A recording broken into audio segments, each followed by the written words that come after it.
Hey everybody, it's Chris, and today I have two guests, Bob and Fran Gurman, an aspiring couple who are both in their 80s, and they have both overcome life-threatening diseases, kidney cancer and myasthenia gravis. And they did that switching to a whole food, plant-based diet 15 years ago. And according to them, there's no question that this diet helped them heal their bodies. And it's no surprise to me. And so I'm excited to have them on and share their stories so you can understand it. It's never too late. It's never too late to change your life, to change your diet, and to help your body heal. And if you're feeling discouraged, if you've been struggling with a chronic disease for a long time, and doctors have told you that there's nothing you can do to help yourself, and that your best option is a lifetime of medications, drugs to maybe alleviate the side effects, I want you to know you have options and there's hope. Your body can heal, and if you're willing to change your life, you can heal. So I'm excited to interview Bob and Fran. They also have a YouTube channel called Young at Any Age. So, hey, welcome. And thank you very much. And thanks for inviting us on the show. We feel pretty honored because you have a very big following, and it's our pleasure to be here. And we feel like we know you because we remember when we first saw you, and what was it? Chris Beats Cancer? No, it was the Truth About Cancer. About Cancer. So we have followed you for a number of years, and your story is fantastic, and it gives hope to people. And really, that's what we're about. And it doesn't matter what age you are. We made this switch when our lives were threatened in our mid-60s. So now it's over 15 years later, and actually we feel better than ever in our whole lives. We have more energy probably than most people half our age, and we just enjoy every day. So we sort of feel that what you eat really reflects on how you will look and how you will feel. So kind of keep that in mind. And with your okay, Chris, I think we could start telling a little bit of our personal health journeys. And yeah, let's do it. I'd love to know who came first, who got sick first. I'm older. I came first. That's true. 3 months older. Okay, so back in 1992, in the fall of 1992, I woke up one morning and I couldn't open one eye. Now, I'd been having some very minor muscular changes, but nothing of any consequence. But that morning, I couldn't open one eye. We were living in South Florida at the time, and went to the doctor. He took one look at me and he said, "Fran, I think you have Bell's palsy."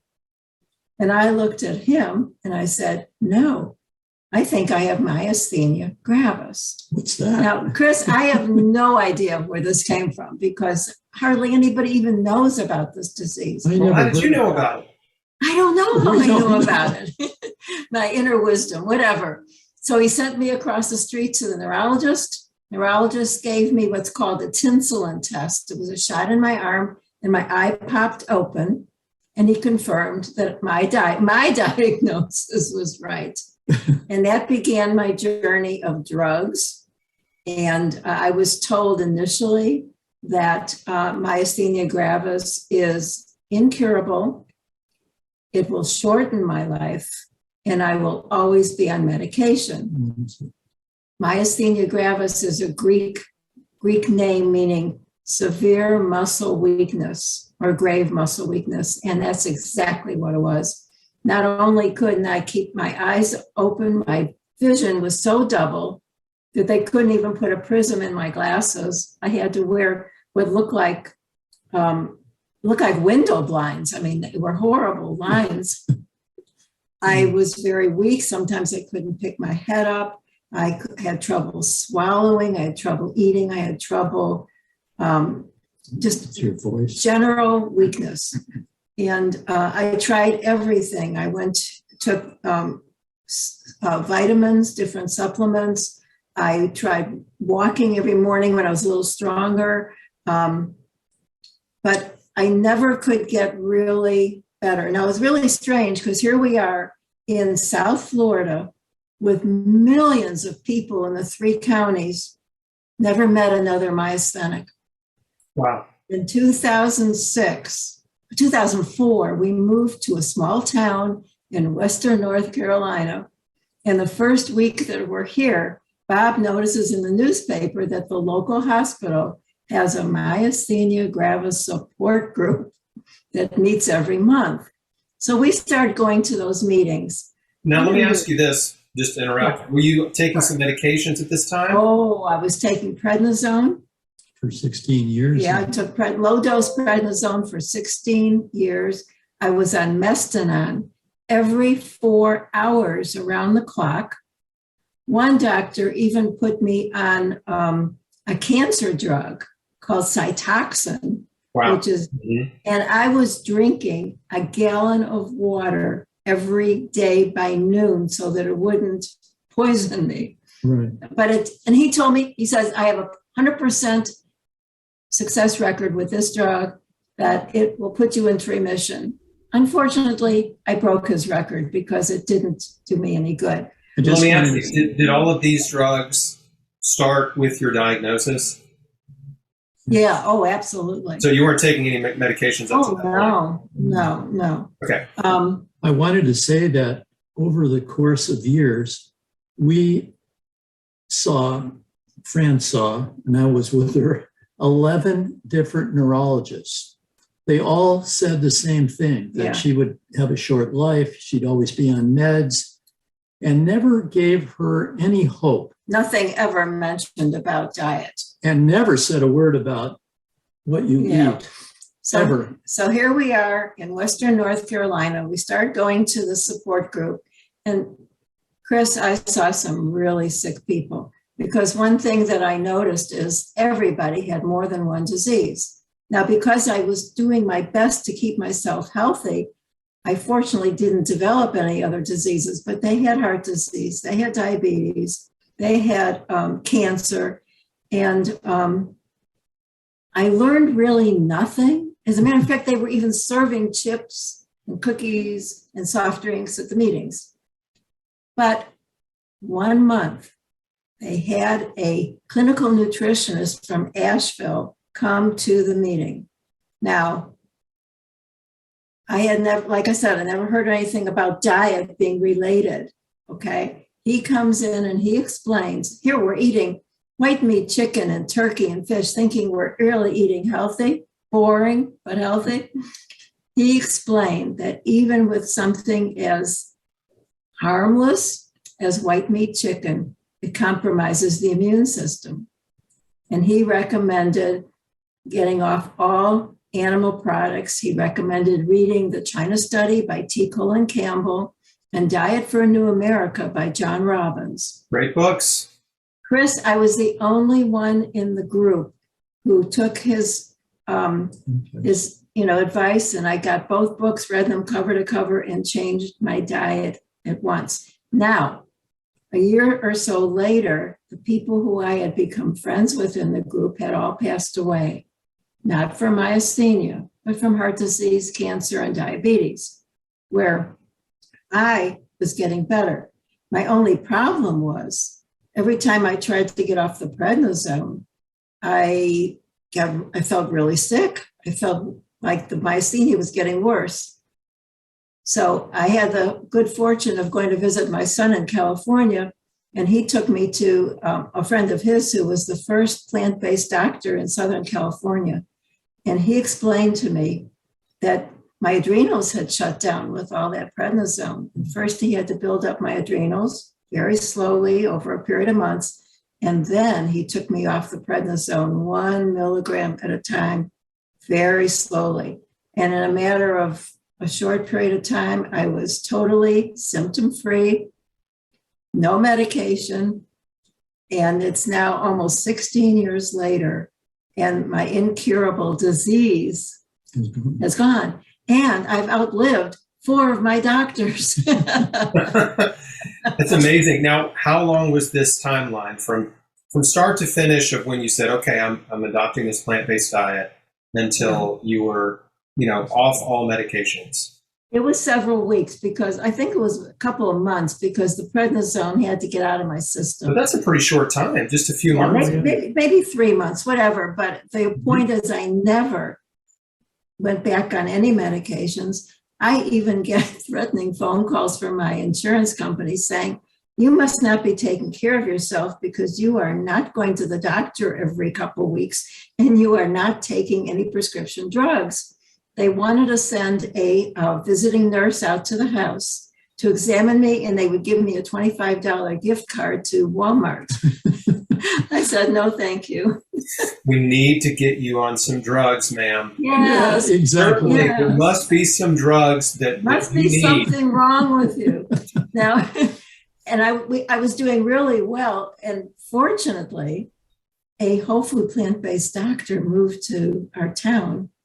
And the first homework assignment he gave us was to read Reverse and Prevent Heart Disease by Dr. Esselstyn. Yes. And I thought we were, like I said, we weren't eating any animal products, but I was using oil. And I cut out the oil because I didn't need it. And we both lost weight without even trying. Yeah, we didn't have any heart problems. No, we weren't overweight, but right. but it was just another bonus feature. Oh, yeah. Now, I wanted to just mention, because I know your focus is mainly cancer. I had a small melanoma when we were living in Florida that I had removed in like 1990. And I had a multitude of basal cell carcinomas over the years because I love the sun. I didn't even realize it, but when I switched to a whole food plant-based diet, Never. they stopped too. Never. I think I may have had one in the last 16 years, one basal cell. Maybe not. Maybe it was just, So that's a big bonus. Now, Yeah, that's remarkable. Not surprising. I love it. right. So now, Bob, did you get on board with her right away on this diet, or how did your health journey progress? Well, it wasn't as dramatic, I think, as Fran's, but I was always a person. I was always slim. I always liked to keep in shape. I took up race walking, and I actually worked out with several young women who were Olympic hopefuls. So I was taught how to walk at this very unusual heel to toe kind of thing. In fact, it's an Olympic sport, more popular, I think, in Europe, but it's a great workout. And we could actually walk faster than people that were out jogging and running and so on.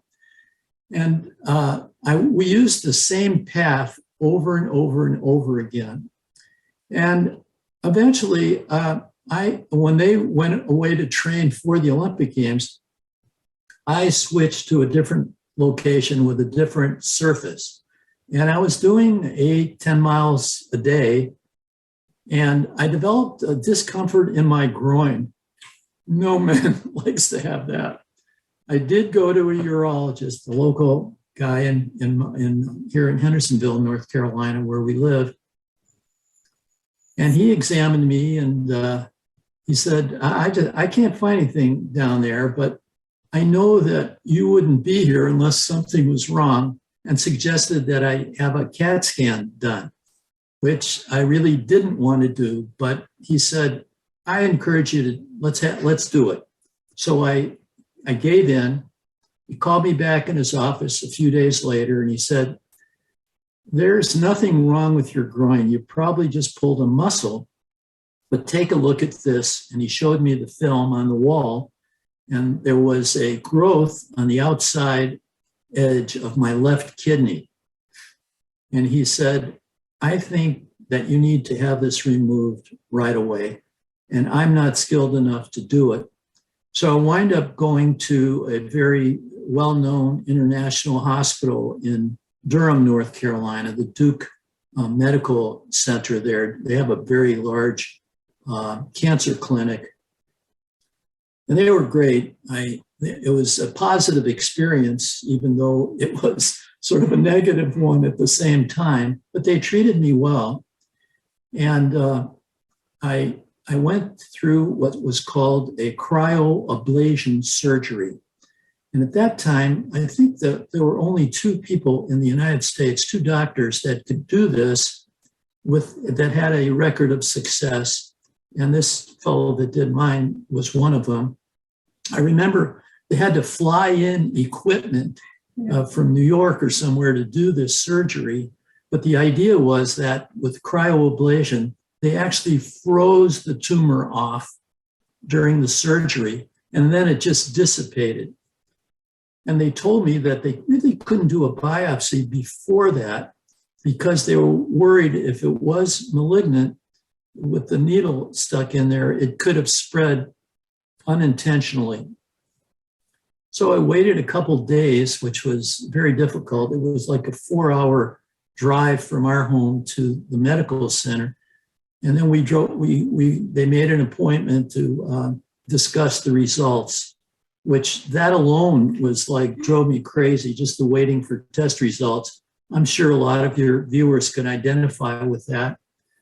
And so he came into the room and he said, well, we took 3 biopsies and 2 came back okay, but 1 was cancerous. And he said, Bob, you have renal cell carcinoma. And I was like, what did you say? And he repeated it again. And then I said, I'm sorry, Doc, please say that again. I don't know if I'm hearing this straight. I was in some sort of a semi-shock, I guess. And then it registered that I did have kidney cancer.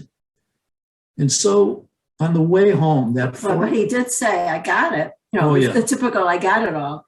But he said, this type of cancer is known to come back.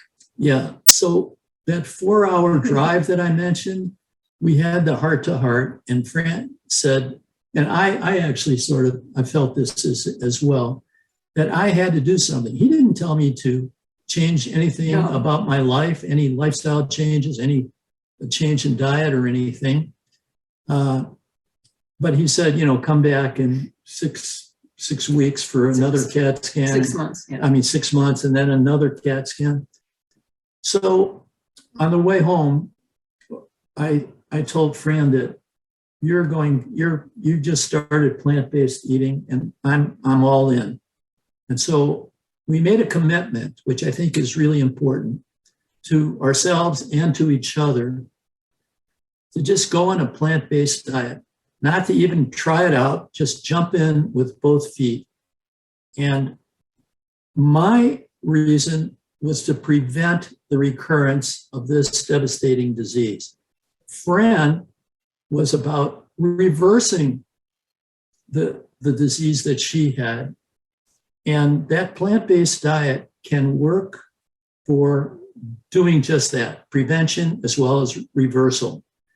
So for those of you out there, I just want to add that if you are on that plant-based journey, stick to it.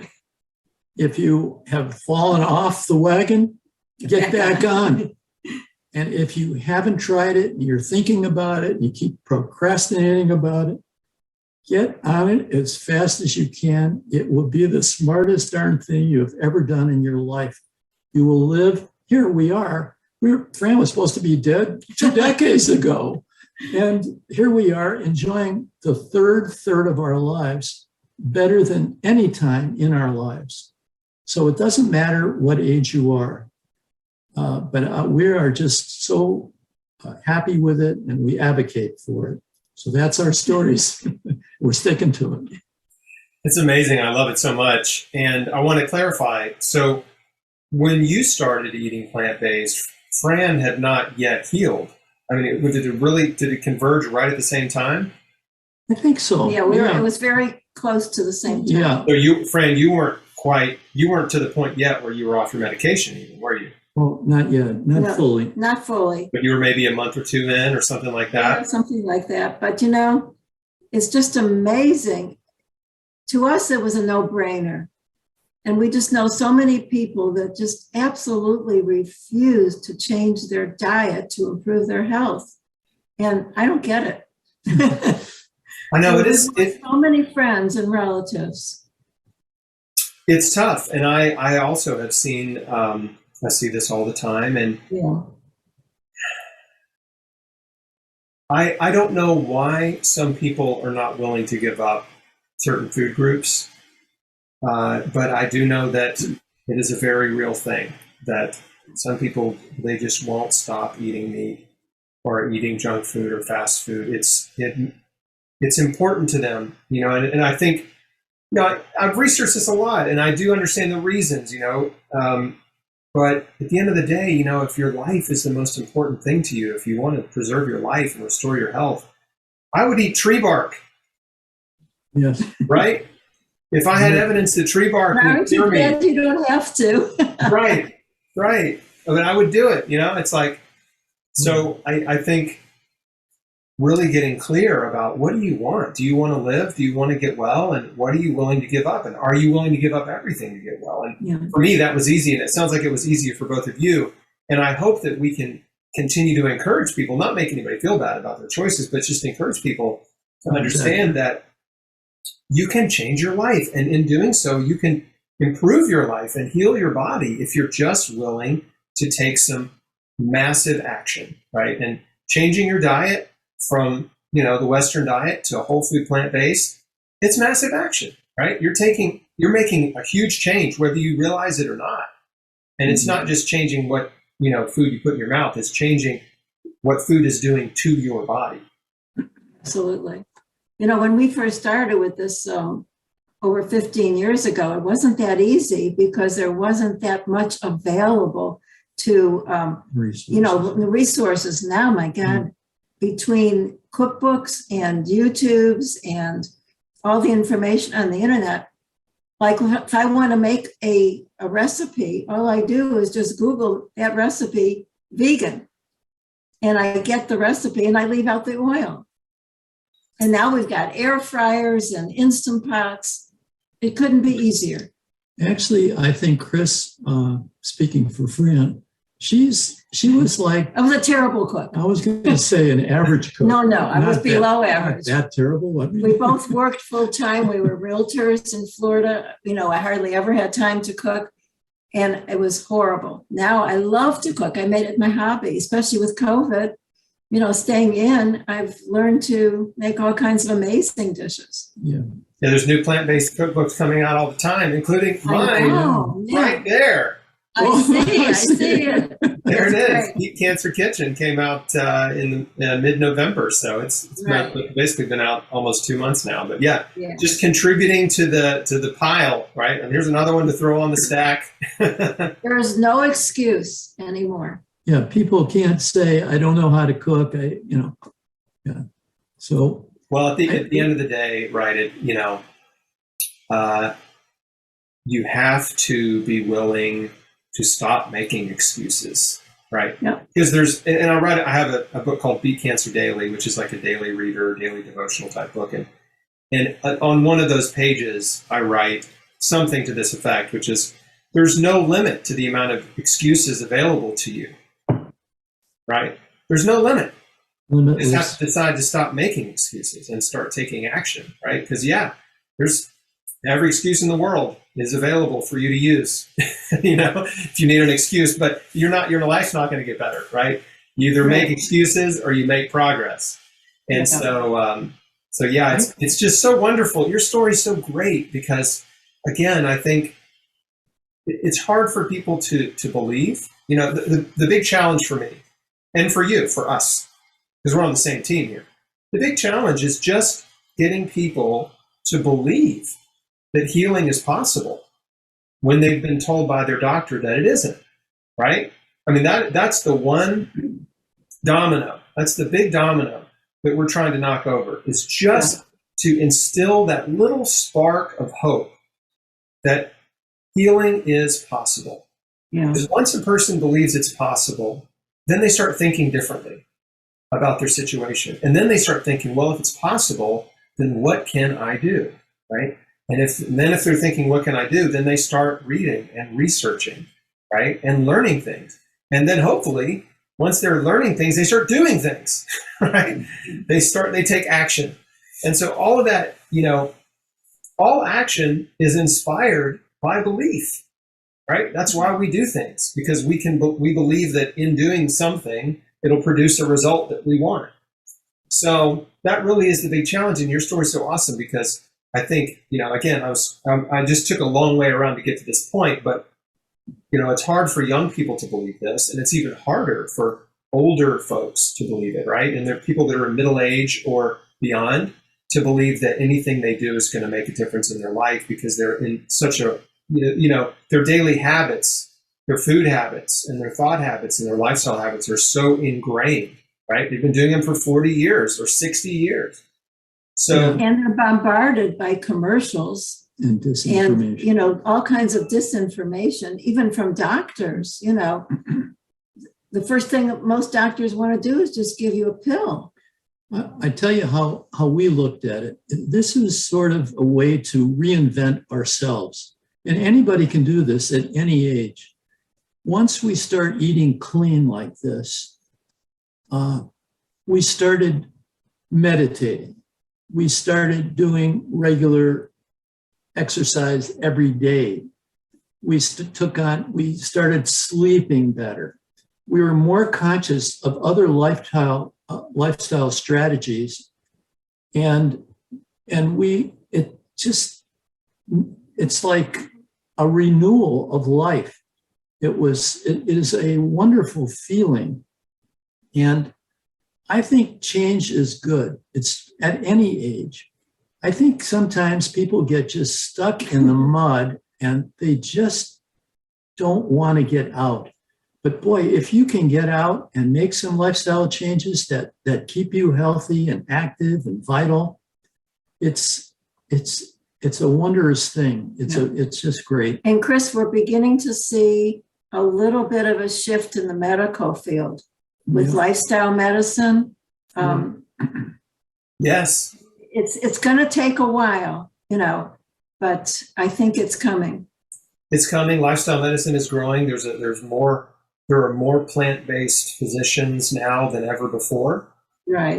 And I've interviewed Dr. Scott Stoll, who founded the Plantrition Project, which is a large association of plant-based physicians. So really wonderful things are happening, but they're not talking about this on CNN, right? They're not talking about this on the nightly news. And so it's up to us. It's up to you and up to me and the folks in our little club, for lack of a better word, to keep spreading the word, because every other commercial is a drug commercial. Doctors are trained to prescribe drugs. That's what med school is for. They either trained to prescribe drugs or perform procedures or both, right? And these are things that generate the most money. Yeah. And they're just not trained in nutrition. They're not trained in diet and lifestyle medicine. They're not trained to help people heal. They're just trained to treat disease. And that's a problem. But I think the cracks are becoming more and more evident. And I think more people are getting sick and tired of being sick and tired. And they just need a little bit of encouragement, right? A little nudge, a little spark of hope, like I said earlier, from folks like you, from me, and just a little direction. And the thing that you said earlier that I wanted to touch on was, when you change your diet, right, and you get it figured out, plant-based diet, and you get it dialed in, then you realize, okay, wow, what else can I do? Exactly. And that's what you did, right? Then you go further.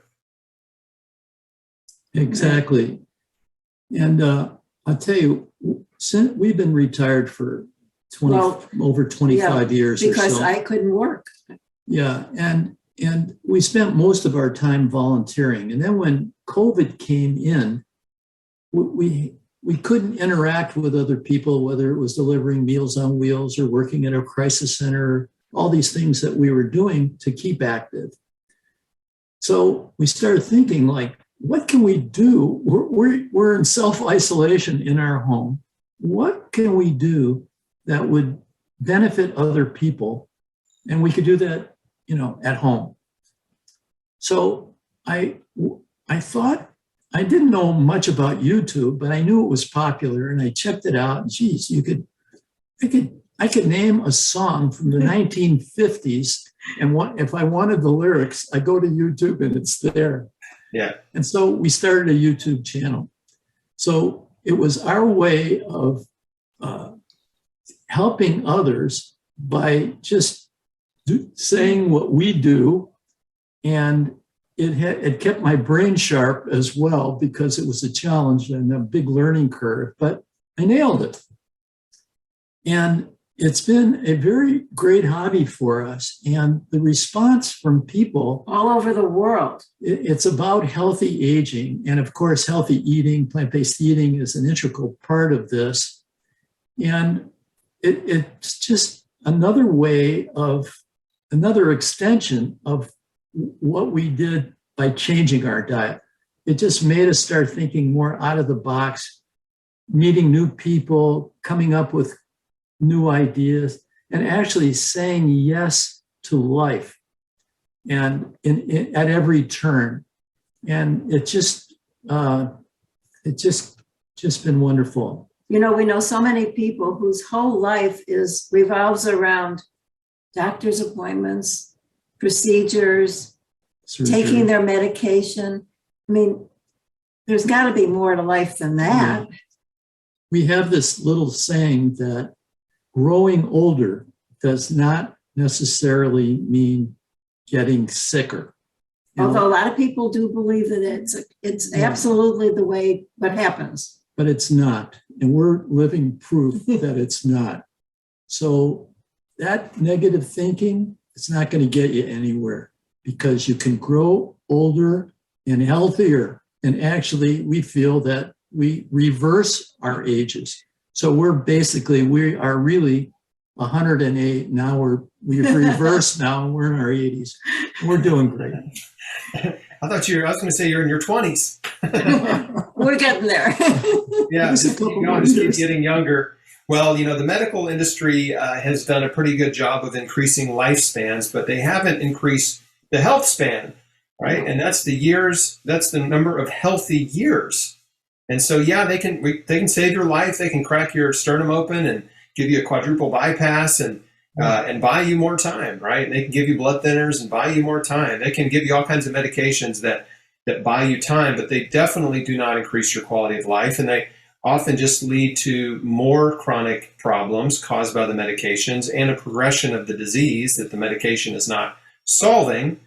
And it's a downward spiral. And I know in your age group, right, this is very common. And I even have, people that I know that are in their 50s and 60s that have already started down, right? They're already going down the spiral of health problems and medications and debilitation. And it's tough. It's hard to see people you care about go through that. But we live in such a remarkable time, right? Because you can get on YouTube, you can share your story, and you can encourage and inspire and inform people on the other side of the planet, right? And you can reach the people who want to be reached. And that's so cool. Before really the age of the internet and video, especially video on the internet, you can put your story out there, and maybe if you write a book, you'll reach, people outside your little community. But now, we can reach people all over the world and help the people who want help. And so I'm just so grateful that you're doing what you're doing. We need it. Yes. We need is let's talk about your book. What's the reason I brought it up earlier, Chris, about the YouTube, and I agree with what you're saying, and you have a huge following on your channel. We don't. We have a growing number of subscribers, but there isn't a day that goes by that we don't get comments or emails from people saying that, you won't believe this, but I took your advice. I went on a plant-based diet. My diabetes is gone.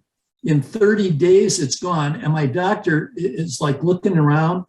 And by the way, most of the times the doctor doesn't say, well, what are you doing? They just say, I can't do whatever you're doing. Continue doing whatever you're doing. Right. So it's been very gratifying. And it just reinforces the fact that it's not just us. There's a ton of people that are doing this, preventing disease and reversing disease just by making the right food choices. So we're just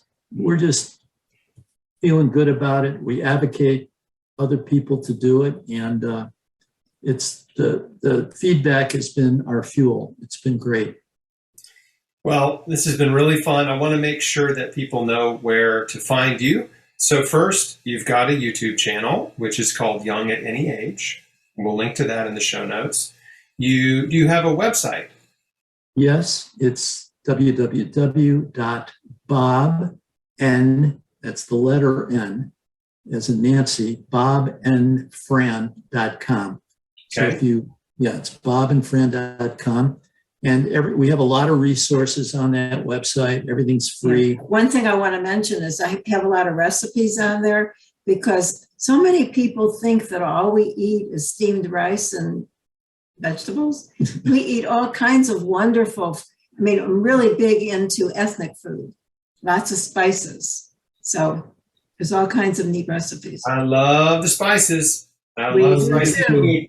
Yeah, that makes food interesting. I grew up eating the Absolutely. standard American diet where the spices were salt, pepper, ketchup, and mustard.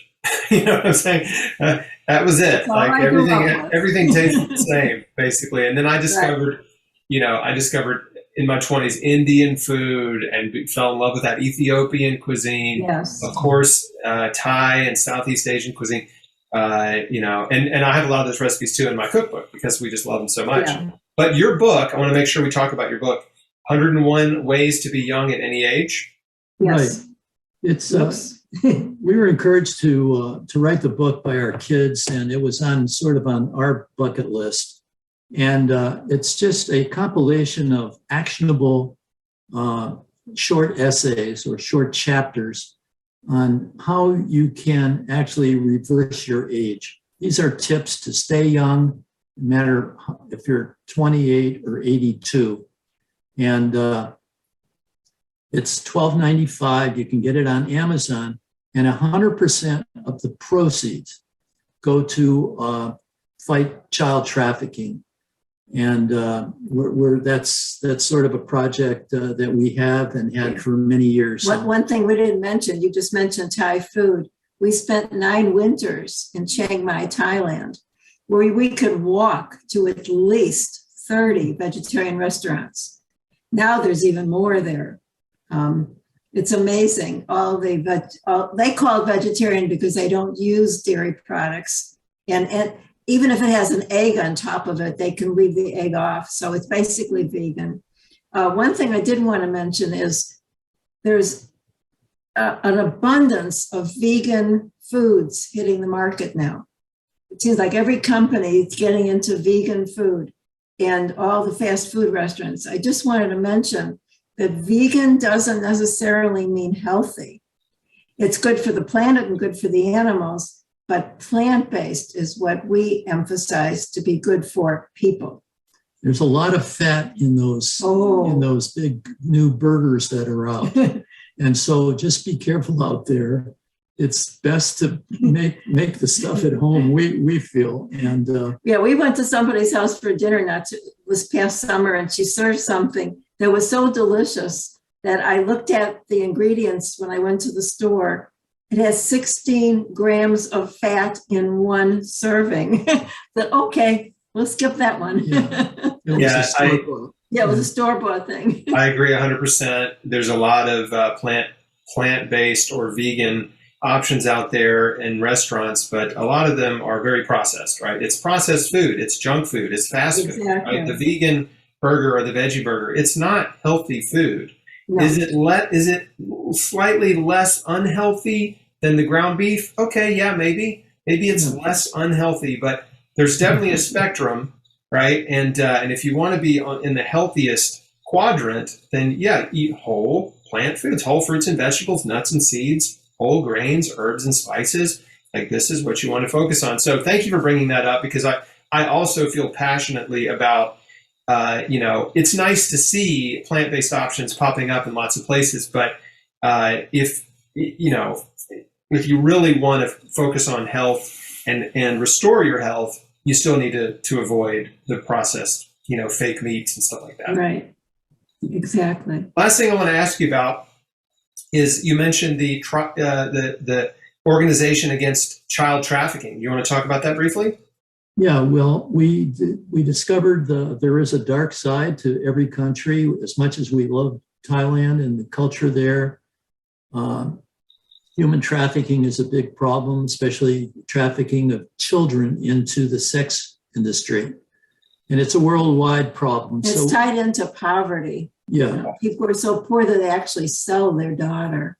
So we started what we call the BOB FRAN ACT project. You can see that on our website if you're interested in knowing some facts about trafficking, illegal trafficking of children.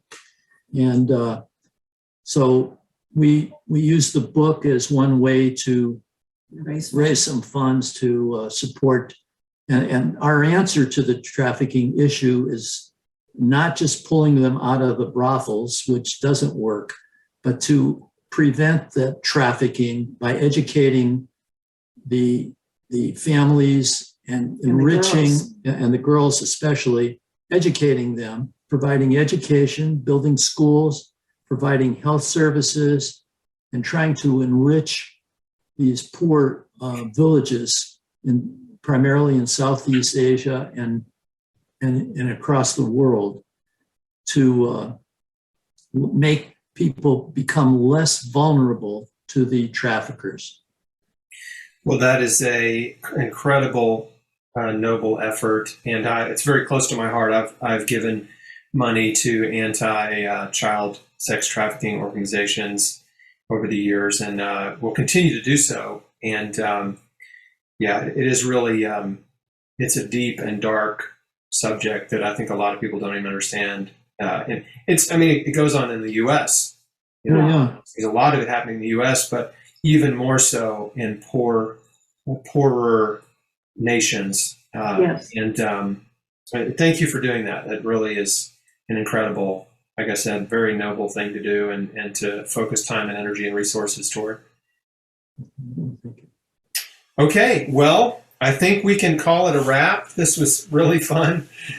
Bob and Fran, you're incredible. I want to ask you, is there a parting message you would like to give to folks watching, a message of encouragement before we sign off? Yeah, I just would encourage everyone to try your best to live your best life possible, to get up and look forward to the day and make that day a great one. And you can do that if you're feeling good. Right. And the way to feel good is to eat good. So I just think that making a commitment and sticking to a healthy diet is the secret to longevity and a happy life. Amen. Great advice. Okay, folks, and I know some of you are wondering, what do they eat? Well, you're just going to have to go to their YouTube channel or their website. Let me just tell you what we're having for dinner tonight. Okay, we can close with that, but I'm trying to give you a good segue. Yeah. enforcement, right? You have to read the book, go to their website, go to their YouTube channel. Absolutely, really appreciate that. You've been great. What's on the menu tonight? Since we really love Thai food, I don't know if you ever had drunken noodles. I have.